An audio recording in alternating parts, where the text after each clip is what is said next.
বৈষ্ণবের বদনে কখনো নিন্দ ভাষা আসতে পারে না। আমাকে যদি কেউ বলে তুমি এত টাকা নিচ্ছ কেন, তুমি তো বৈষ্ণব, হ্যাঁ তুমি বলতে পারো, আমার তাতে কোনো দুঃখ নেই। কেন নেই? আমি নিচ্ছি বলেও আমাকে বলছি। কি আমি যদি না নিতাম তাহলে উনি কিন্তু আমাকে বলতে পারতেন না। বিদ্যাসাগর বলেছিলেন যে শোনো, এই ধরিত্রীর বুকে মানুষ যে বেশি উপকার করে তাকে আগে বেশি বদনাম নিতে হয়। আর একই সাথে মীরাবাই বলে দিল, বদনাম মেরে প্যার হ্যায় আর বদনাম মেরা শ্রুতি হ্যায় আর বদনাম মেরা প্রেম। বদনামে জেগে না গেলে কি আর ভালো জিনিসটা দেখা যায়? তাই কীর্তনিয়া যারা হবে, আমাকে কে কি বলল সেটা লোকের কথা শুনে আমার হরি সভাকে গর্বিত করা উচিত নয়। আমার গর্বিত আমি তখনই যদি আমার কৃষ্ণের নাম শুনে কেউ কাঁদতে পারে, আমার গোবিন্দের কথা শুনে যদি কেউ চোখের জল বিনিষ্ট করতে পারে, সেটা হবে আমার কীর্তন, আর সেটা হবে আমার গর্ব। তা না হলে এ তার নিন্দা সে তার নিন্দা, এটা শোভাকৃত নয়। এটা একটা চ্যালেঞ্জ জায়গায় চলে যাওয়া হয়। আর তাছাড়া বৈষ্ণব হতে গেলে শ্লোকটা আগে শিখতে হবে তো, আর তার মানে জানতে হবে। ত্রিনাদপি শুনিছেন তরুরেব সহিষ্ণুনা অমানিন মানদেন কীর্তনিয়া সদা হরে। কীর্তনিয়া সাজবো, কীর্তনিয়া হব, অথচ আমার মুখের শ্রদ্ধাবাণী ভালো থাকবে না, আমার নয়নে জল থাকবে না, আমি দুটো ভালো কথা মানুষকে বলতে পারবো না, এটা কীর্তনিয়ার উপযুক্ত শিক্ষণ নয়। কীর্তন হচ্ছে প্রেমের রস। দেখো কি শোনালো না, তোমরা কথা বলছো বলে আমি তোমাদেরকে শোনাতে পারবো না। কারণ তোমাদের মা বলে ডেকেছি, বললে তোরা রাগ করবি, কে কে পালাবি। আমাকে তো 4টার সময় দেওয়ার কথা ছিল, 4টা থেকে 6টা, 6টা থেকে 8টা, 8টা থেকে 9টা। বুড়ো মানুষ 12টাই দিল, আমার দুঃখ ছিল না, দুটো খেয়ে দিয়ে উঠতাম। আমার কত ডিউটি করব। 4টার সময় দিলে সে গানের রেঞ্জ আলাদা পাবি, 9টার সময় দিলে তার আলাদা স্বাদ পাবি, 12টায় দিলেও তার আলাদা, কিন্তু ম্যানটা একটা। আমি তো 12টার সময় আর বিকেল 4টার মতো লাভ ঝাপ করে গাইবো না, কমিয়ে দেবো টেম্পার, কিন্তু টাকার এমন ঠিক আছে। এটাই সবাইকে বুঝতে হবে যে প্রহ্লাদকে যদি দেখতে হয় তাহলে সঠিক টাইমে দাও, তাহলে প্রহ্লাদ তার ঈশ্বরকে ডেকে ঠিক আপনাদের চরণে পৌঁছে যাবে। প্রত্যেকে একটা না মাইন্ড নিয়ে আর একটা ভালোবাসার অনুরাগ তৈরি করে নিয়ে সে পৃথিবীতে আসে, কিন্তু তার আসার টাইমটা যদি বিকল্প হয়ে যায় তো যে কোনো মানুষের মাইন্ডটা একটা ভেঙে যায়। চলো আস্তে আস্তে যাবো, আস্তে।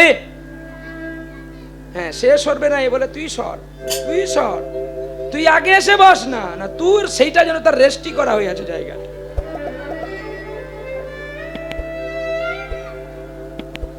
কেন তুই কি আগে আসতে বসতে পারিস না? সে বলে তুই সর, এটা আমার কিনা জায়গা।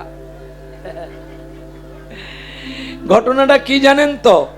আপনাদের ক্যানিং এ বাসটা দাঁড়ানোর সঙ্গে সঙ্গে সবাই উটপাট করে গিয়ে সিটে বসে যাচ্ছে।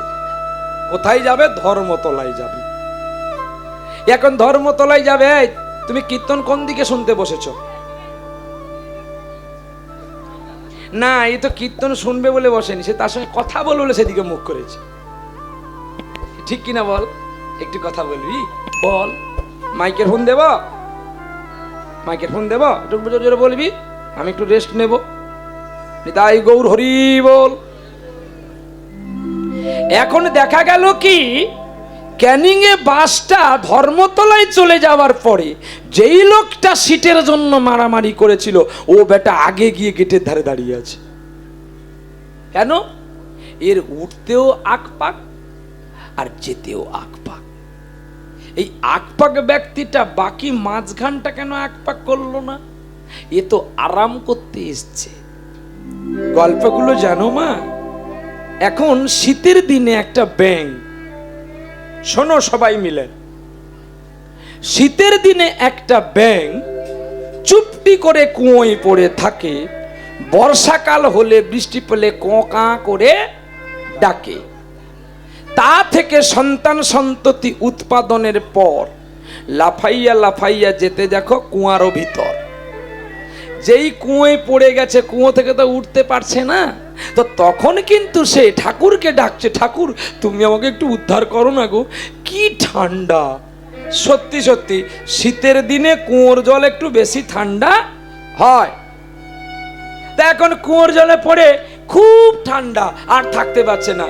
তো যেই গোবিন্দকে ডাকছে, গোবিন্দ ওখানে একটা লোক পাঠিয়ে ওই কুয়োর জল আনতে গিয়ে যখন ব্যাঙ পড়েছে, তাহলে কুয়ো যদি ব্যাঙ পড়ে থাকে কেউ কুয়োর জল খাবে? তাহলে সে কি করলো? ব্যাঙটাকে উদ্ধার করলো। এখন ব্যাঙ নাচতে নাচতে নাচতে নাচতে চলে যাচ্ছে, বল ঠাকুর এত ঠান্ডা, একটু কি কোথাও তোমার জন্য গরম তুমি আমার জন্য রাখোনি? এখন লাভ দিতে দিতে যাচ্ছে। এখন এক বাবাজি গল্পটা শুনে নাও, তারপর তোমরা কথা বলবে, এইটা একটু মনোযোগে শুনে নাও। এখন ব্যাঙটা লাভ দিতে দিতে যাচ্ছে। এখন দৈবাদক্রমে এক বাবাজি, তিনি গরম জল ছাড়া স্নান করেন না। তিনি হাঁড়ির মধ্যে গরম জল বসিয়ে দিয়ে পাতা পুঁতি আনতে গেছে, দিয়ে জ্বালাবে। হেন সময় কি হলো, ওই ব্যাঙটা ওই হাঁড়ির মধ্যেই পড়ে গেছে। আর পড়ে যাওয়াতেই এখন বাবাজি কি করলো না, বাবাজি দেখলো যে আমি যদি পাতা পুঁতি লাগাই তাহলে এই পাতা পুঁতির নোংরাগুলো এসে হাঁড়িতে পড়বে, তাহলে জলটা কালি হয়ে যাবে, তাকে ঢাকনা দিয়ে দিই। কিন্তু ব্যাঙটা যে জলে পড়েছে এতটা লক্ষ্য করলো না, ঢাকা দিয়ে দিল, আর ব্যাঙটা জলের ভেতরে থেকে গেছে। আর ওই এখানে পাতা জ্বালানি দিচ্ছে, আর আস্তে আস্তে করে কিন্তু হাঁড়ি গরম হলো, উনুন গরম হলো, তারপরে জল গরম হতে শুরু করেছে। তখন ব্যাঙটা বলছে, হে গোবিন্দ তুমি কত মহান, তুমি আমার আশা পূর্ণ করেছো, কি আরাম লাগেছে, এই যে মাঝখানটা আরাম লাগেছে, সিটে বসেই আছি, এই আরাম করতে করতে জল তো গরম হতে আছে, জলের গরম আর কমে না। এই যত গরম হতেই আছে, ব্যাঙ তত ছটপট করছে, হতে হতে বেটা কি হলো, বেশি আরাম করলে তো ব্যারামে মরতে হবে। এই সংসার এটা হাড়ির রূপ, আর স্ত্রী পুত্র পরিজন এরা গরম জল। এই গরম জল থেকে যতটা দূরে থাকতে পারবেন ততক্ষণ আপনি লাস্টিং করতে পারবেন এবং গোবিন্দ ভজন করতে পারবেন। পাকাল মাছ দেখেছেন? পাকের ভেতরে থাকে, কাদা তার গায়ে লাগে মা, কিন্তু মানুষ ওই পাকাল মাছটাকে ধরতে গেলে তার সারা গায়ে কাদা লেগে যায়। ঠিক তদ্রূপই সংসারে থাকবো, ভজন সাধন করব, কিন্তু সংসার যেন আমাকে গ্রাস করতে না পারে। তাই সখী কে বা শোনাইল শ্যামনা, শ্যামনা কে বা শোনাইল, শ্যামনা শ্যামনা কে বা শোনাইল, শ্যামনা আমার কানের ভিতর দিয়া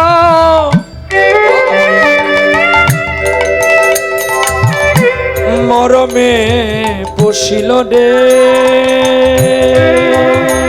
সখী রে,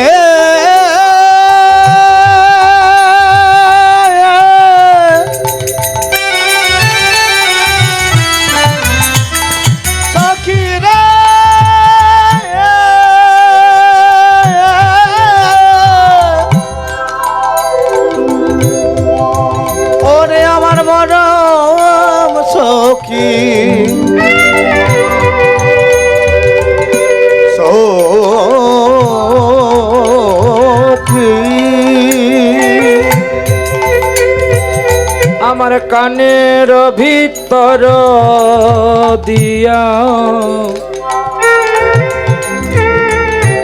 মরমে পশিল রে আকুল করিছে পরাণ, সখী কে বা শোনালো শ্যামনাম। শ্যামনাম কে বা শোনাইল শ্যামনাম, শ্যামনাম কে বা শোনাইল শ্যামনাম। রাধারানী কাঁদছে বসে বসে, কে শোনালি আমায়, কে শোনালি আমায়, কে শোনালি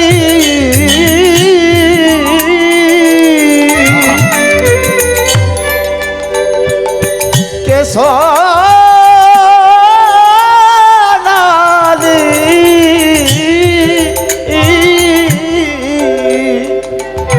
আমার প্রাণ বধুর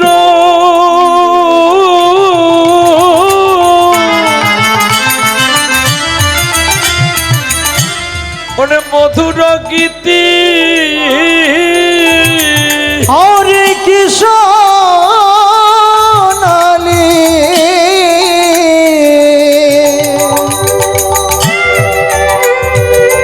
কে শোনালি।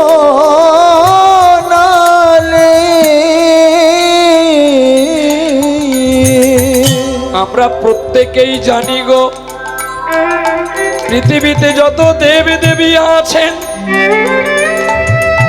সর্বশ্রেষ্ঠ মান হলো শ্রীমতী রাধা ঠাকুরানী। তার মতো কেউ কেঁদে কেঁদে গোবিন্দকে ডাকবেন না। তিনি যে অষ্টসখীর শিরোমণি, কৃষ্ণ ছাড়া কিছু জানে না।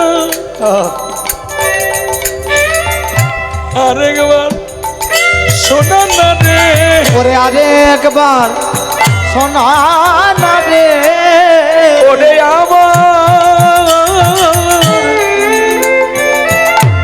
আমার প্রিয় সখী, আর একবার শোনা না রে। ওরে ওরে আমার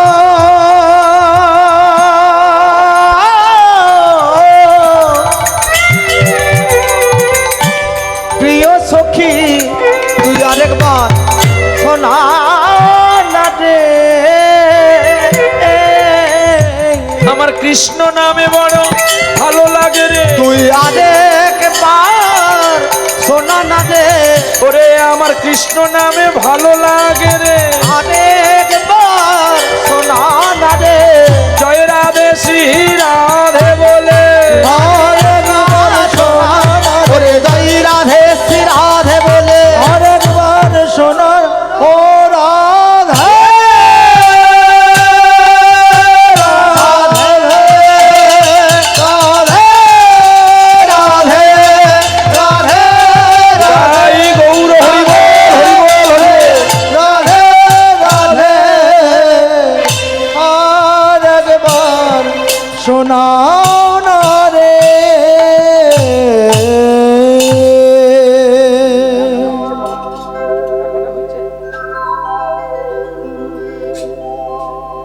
সখী শোনাইল কেবা শ্যাম নাম। আজকে আপনারাও যে কৃষ্ণ নাম শুনতে এসেছেন, কে শোনাবে আপনাদেরকে? সেটাও আমার সখী শোনাবে। সখী ভাব চিন্তন না আসলে কৃষ্ণ নাম বহির্প্রকাশ হয় না। সখী শব্দে নারী, নারী রূপ না ধারণ করলে, নম্রচিত্ত না হতে পারলে কৃষ্ণকে যে ভালোবাসা যায় না।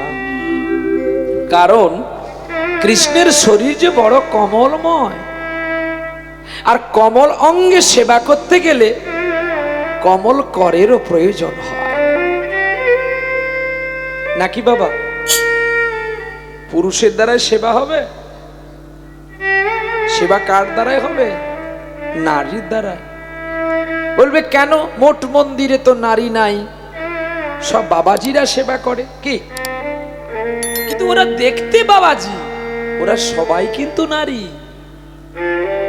এই সভাতে যারা হরিনাম শুনতে এসেছেন আর যিনারা কীর্তন করছেন এরা প্রত্যেকেই নারী, এরা কেউ পুরুষ নয়। পুরুষ তো উনি সচ্চিদানন্দ বিগ্রহ। আমরা শুধু নামে কয়েক ঘন্টার জন্য পুরুষ সেজেছি। কোথায়? আমরা 3 ঘন্টার যাত্রা মঞ্চে দেখেন না, গ্রিন রুমে কেউ খলনায়ক সেজেছে, কেউ নায়ক সেজেছে, কেউ বাবা সেজেছে, কেউ চাকর সেজেছে, কেউ স্ত্রী সেজেছে, কেউ গার্লফ্রেন্ড সেজেছে, কেউ আবার পুত্র সেজেছে।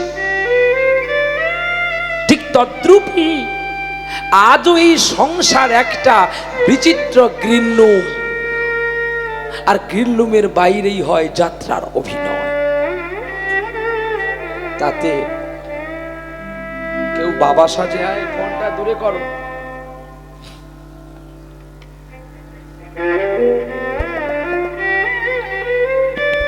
কি যন্ত্রণায় পড়েছি।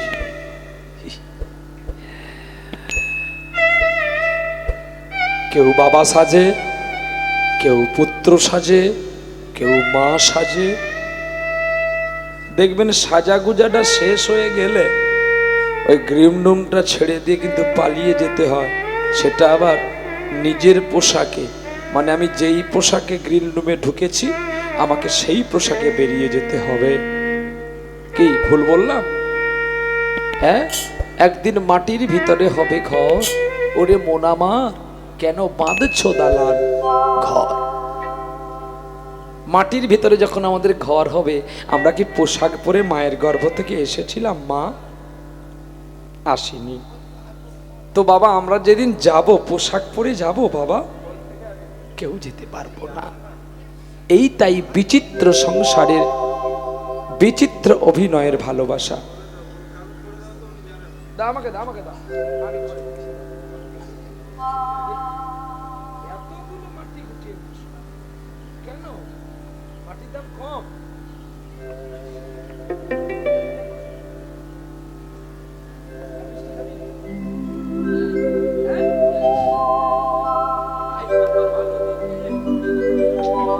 আজকে তোর শুভ দিন রে ভাই, তোর আজ শেষ দিন।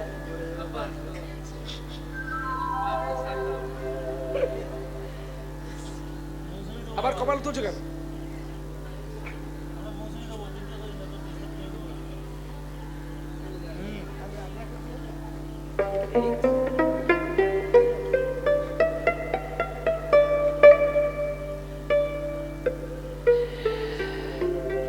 কানের ভিতর দিয়া মরমে পশিল রে, আকুল করিতেছে পরাণ। আধুনিক গান শুনবেন, পল্লী গীতি ভাটিয়ালি শুনবেন, হৃদয় আনন্দ চিত্ত লাভ করে।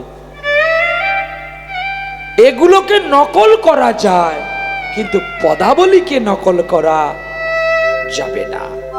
আজকে যিনি পদটি লিখলেন বা যিনি গাইলেন, এই পদকর্তা হচ্ছে কবি চণ্ডীদাস ঠাকুর।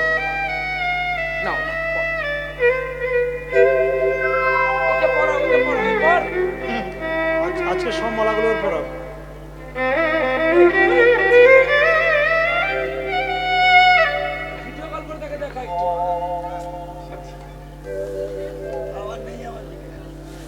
জয় রাধেশ্বর।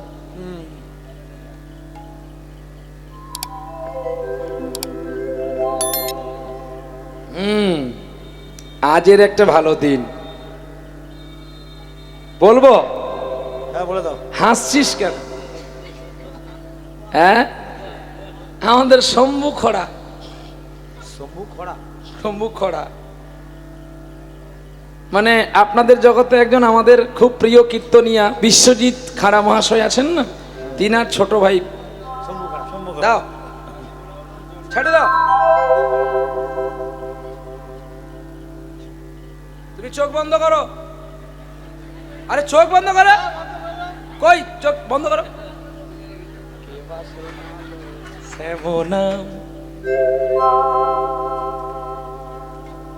আমার কানের ভিতর দিয়া মরমে পশিল রে, আমার কানের ভিতরে দিয়া পশিল রে, কানের ভিতর দিয়া মরম পশিল রে, কানের ভিতর দিয়া মরমে পশিল রে। সখী যেন আকুল করিছে পরাণ, পরাণ পরাণ কে বা শোনালো শ্যামনা, ওরে সখী রে সখী রে কে বা শোনালো শ্যামনা। এ নামে কত জাদু আছে, এ নামে কত জাদু আছে, আয়না সখী আর একবার বলে জান না। নামে কত জাদু আছে, তাই নামে ভালো লাগে বলে সবাই শুনতে আসে, নামে কত জাদু আছে। আসে। যদি কেউ বলে আমি গান শুনতে আসিনি, প্রহ্লাদকে দেখতে এসেছি, ভুল। আরে আমি ওই একজন রক্ত মাংসে গড়া, একদিন গলিয়া পচিয়া যাবে। আমারে দেখিয়া তোমার নয়ন দুটি বলো কেন খারাপ করে যাবে। একবার তারে দেখো ভাই, তার নাম শোনা চাই, তবে জীবন হইবে আমাদের ধন্য। যার নাম শুনিলে, যার গীত গাইলে পাইবি পরমানন্দ। দ্বিজ চণ্ডী দাসে ভনে ও গয়ল সাজনী, কি করিতে জগতে আসি, এত এত করে ডাকি গো তোমায়, কেন শুনি না শ্যামের বাঁশি, কেন আর শুনি না, আর শুনি না, আর শুনি না, আর শুনি না, আরে আর শুনি না, আর শুনি না। ওগো ব্রজধামে ব্রজধামে আমার কালো সোনার মোহনবাসী, আরে ব্রজধামে ব্রজধামে কালো সোনার মোহনবাসী, আরে ব্রজধামে ব্রজধামে কালো সোনার মোহনবাসী, আরে ব্রজধামে ব্রজধামে কালো সোনার মোহনবাসী, ব্রজধামে ব্রজধামে ব্রজধামে ব্রজধামে। ভগবানের নাম শোনার জন্য ভগবানের প্রিয়জন পাগল হয়ে গেছে, কিন্তু আমরা হতে পারছি না। তার কারণ আমাদের দুর্বলতা আছে বলে। ভগবান দ্বারকায় থেকে যদি রাধারানীকে দর্শন দিতে স্বপ্নাবেশে আসতে পারতেন, তাহলে আমরা এত 24 পরগনার বুকে এত হরি সংকীর্তন শুনতেছি, আমরা কেন পাই না বলতে পারেন? এর দুর্বলতা আমাদের দুজনের, এক শ্রোতার এক বক্তার। বলবে কি করে বাবা? যেমন আপনারাও নিষ্ঠায় নাই, আর যারা গান গাইছে তারাও নিষ্ঠায় নাই। কি ভুল না ঠিক? আপনারাও যদি মাছ মাংস খেয়ে গান শুনতে আসে, আর এরাও প্রতিদিন ডাল কুমড়া ঘ্যাট কত খাবে, এদের তো ইচ্ছা একটু যেখানে সেখানে গিয়ে একটু ভালো মন্দ খাওয়া। তাহলে ফলটা পাবো কি করে? তাহলে ফলটা কে পেয়েছিল আর ফলটা কাকে কে দিয়েছিল, এটা আগে শুনে নিতে হবে। ফল দিয়েছিল ব্যাসদেবের পুত্র শিলপাদ সুখদেব গোস্বামী। কাকে দিয়েছিলেন? পাণ্ডু পুত্র পরীক্ষিত মহারাজকে। ভক্ত পরীক্ষিত মহারাজ তিনি মৃগয়া করতে গিয়ে, কি বনে বিচরণ করতে গিয়ে তিনি কি করলেন না, শ্রমিক মুনির আশ্রমে গেলেন। আর সেই শ্রমিক মুনির আশ্রমে গিয়ে তিনি জল চেয়েছিলেন, আর জল চাইতে গিয়ে কি দেখলেন জানেন? কতবার মুনিকে ডাকলো, মুনি তো একটু জল দিল না। তা তখনই শ্রমিক মুনির আশ্রমে থেকে পালিয়ে যাওয়ার সময় পরীক্ষিতের ক্রোধ হয়েছিল। আর এটাও কিন্তু অন্য একজন ব্যক্তি পরীক্ষিতকে করিয়েছিল, কিন্তু পরীক্ষিতের শাস্ত্র মতে দেখা গেছে যে তার মধ্যে কোনো ক্রোধ আকর ছিল না। তো তখনই পরীক্ষিত মহারাজ কার শরণাপন্ন হয়েছিল না? পরীক্ষিতের মধ্যে একজন ব্যক্তি তাকে প্রথমেই দর্শন করেছিল, যার নাম হলো কলি মহারাজ। এই কলি মহারাজ কি করলেন না? কলি মহারাজ সর্বপ্রথমে এসে ভগবত চিন্তায় চিন্তিত মানুষটাকে আকর্ষণ করলেন। পরীক্ষিত মহারাজকে বলে উঠলেন, ওগো রাজন, আমার মনে একটি বড় আশা জেগেছে, আমাকে তো আপনি কোনো জায়গায় ঠাঁই দেন না, মাত্র 5টা জায়গায় একটু ঠাঁই দেন না।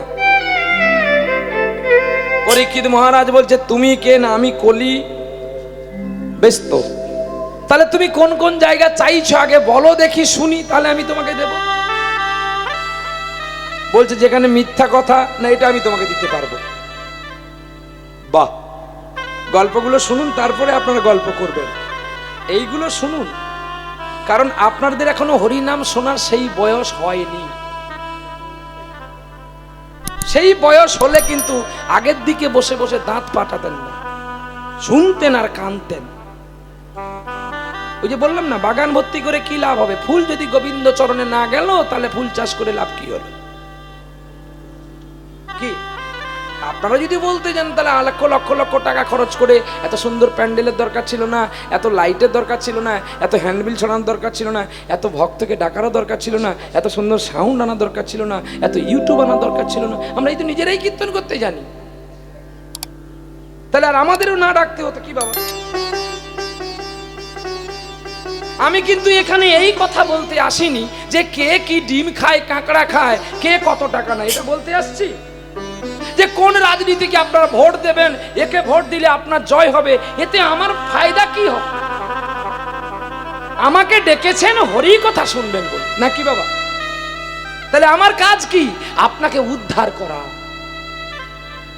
আর আপনারা যদি এসে এত গল্প বিচলিত হয়ে যান, তাহলে হরি কথার আসরে এসে লাভটা কি বলুন মা?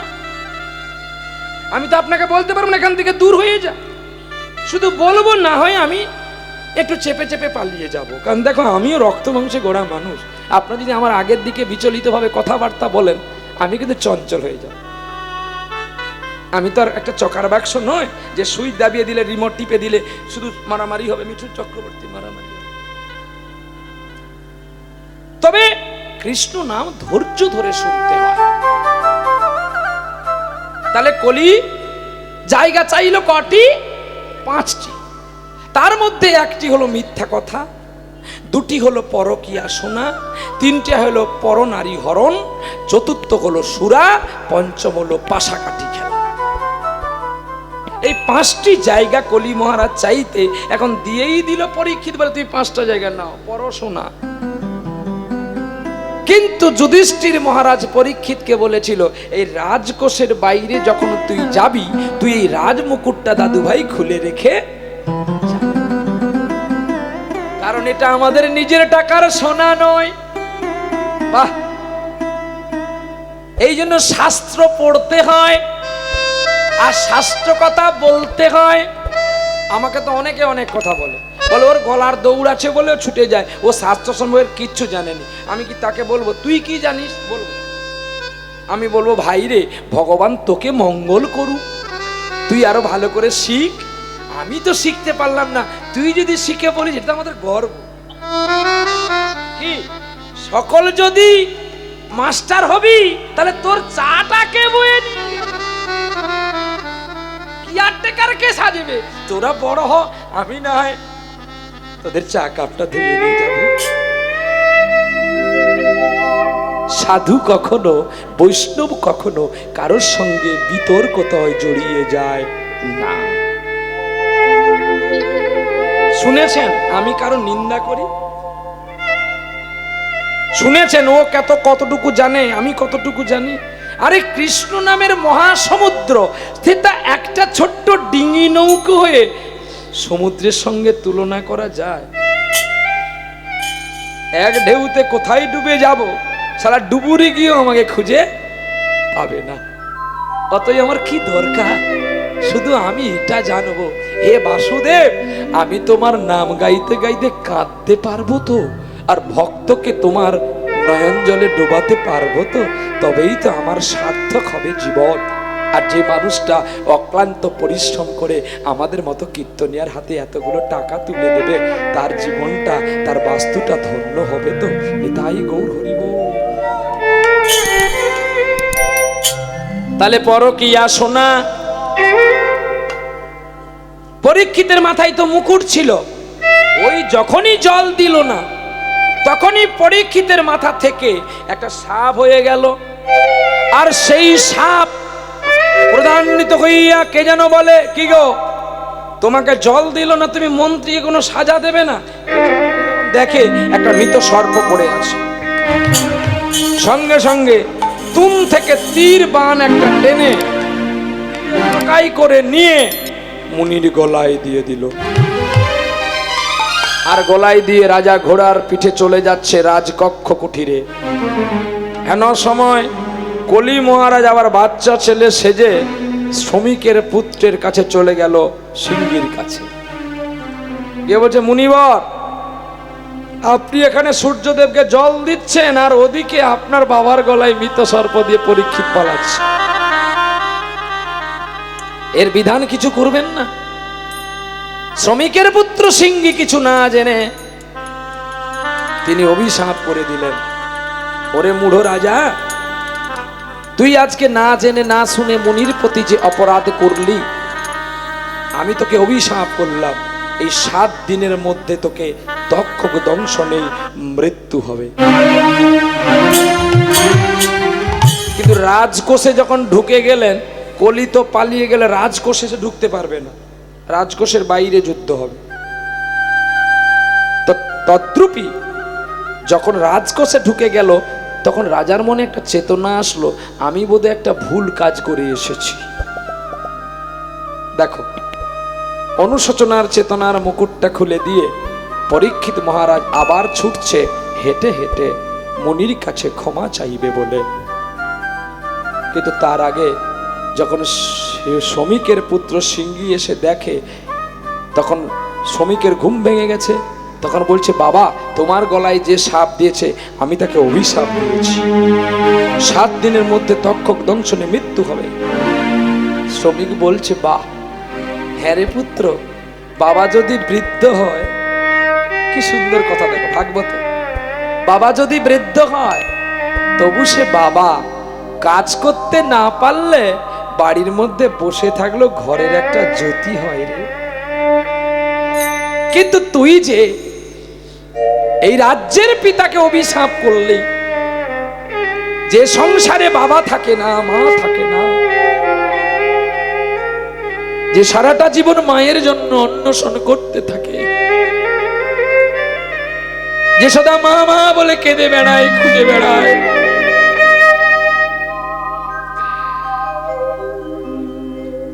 তুই কি তার যন্ত্রণা বুঝবি বাবা?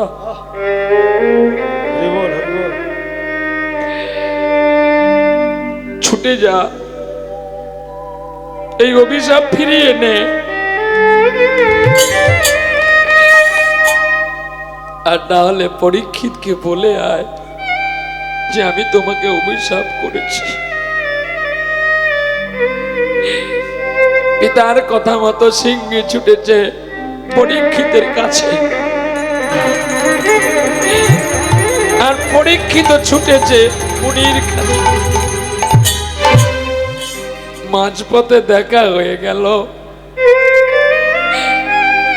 যে রাতে এত ক্রোধানশালী গয়, প্রভাবশালী গয়, সেই রাজা লুটিয়ে পড়ল সিংহীর চরণে। অজ্ঞানে তোমার বাবার গলায় সাপ দিয়েছি। জানি না আমি ক্রোধ বসে কি ভুল করে ফেলেছি। যেই মুনিরা গোবিন্দের চরণ সেবা করে, যেই মুনিদের জন্য আকাশে চন্দ্র সূর্য উদিত হয়, আজকে আমি সেই মুনির গলায় সামান্য জল পিপাসার নিবারণ নিত্য না করতে পারিয়া আমি তার গলায় দিয়েছি মৃত সর্প। ক্ষমা করো হে পুত্র মুনি, আমাকে তুমি ক্ষমা করো। একই তোমার চোখে জল কেন গো? কি হয়েছে তোমার?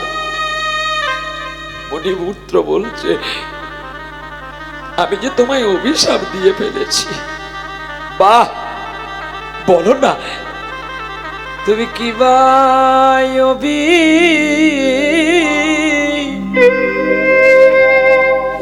অভিশাপ দিয়েছ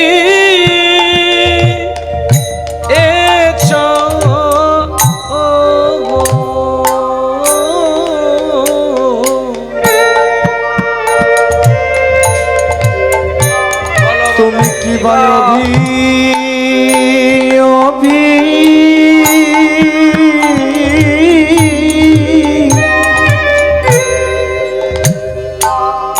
অভিশাপ দিয়েছ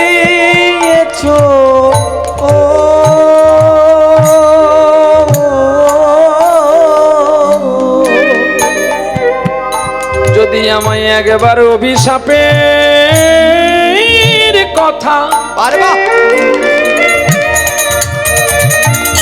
কথা বলতে পারো,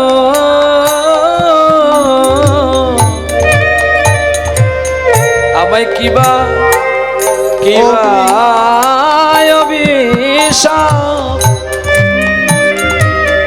অভিশাপ দিয়েছ,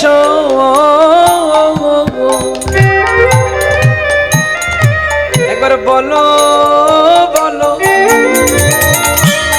ওগো মুনি পুত্র, অভিশাপ দিয়েছ একবার বলো বলো ওগো মুনি পুত্র, অভিশাপ দিয়েছ। একবার আমাকে তুমি বলো না। উনি কেঁদে কেঁদে বলছে তোমার 7 দিনে তক্ষক দংশন করবে, 7 দিনে তক্ষক দংশন করবে, ওই অকালে তোমার মরণ হবে। তত দিনে তত দংশন করবে। যাই যাই লীলার লীলার বালাই যাইবে, জয় জয় লীলার বালাই জয় রে। ওই ধন্য হলো আমার ধন্য হলো, জয় জয় লীলার বিরাম জয় রে। মুনির চরণে গোড়া গড়ি দিল, জয় জয় লীলার বিরাম জয় রে। মুনির চরণে রাজন গোড়া গড়ি দিল, জয় জয় লীলার বিরাম জয় রে। চরণ ধুলি গায়ে মাখিল, জয় জয় লীলার বালাই জয় রে। চরণ ধুলি গায়ে মাখিল, জয় জয় লীলার বিরাম জয় রে। চরণ ধুলি গায়ে মাখিল, জয় জয় লীলার বিরাম জয় রে। ওগো চরণ ধুলি